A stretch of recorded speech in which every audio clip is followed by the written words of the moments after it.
ایک دفعہ سب گاؤں والوں نے بارش کے لیے اکٹھے ہو کر دعا کرنے کا منصوبہ بنایا۔ دعا کے دن سب اکٹھے ہوئے تو ایک بچہ چھتری لے کر آیا۔ یہ ہے ایمان۔ اگر ہم بچے کو ہوا میں پھینکتے ہیں تو بچہ ہنستا ہے، کیونکہ اسے پتہ ہوتا ہے کہ جس نے اس کو پھینکا ہے وہ اس کو پکڑ بھی لے گا۔ یہ ہے یقین۔ ہر رات ہم بستر پر جاتے ہیں، ہمیں اپنے دوبارہ اٹھنے کا پتہ نہیں ہوتا، لیکن پھر بھی ہم الارم لگا لیتے ہیں۔ یہ ہے امید۔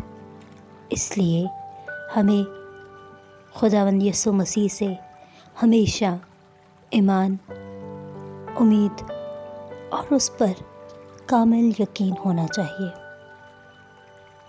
اسی کے وسیلے سے ہماری سب دعائیں، سب پریشانیاں، سب مشکلات آسان ہوتی چلی جائیں گی اور زندگی خوشگوار سے خوشگوار ہوتی جائے گی۔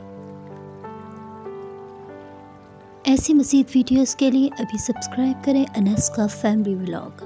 ایمان کی اس کہانی کو اپنے دوستوں سے شیئر کرنا مت بھولیے گا۔ شکریہ۔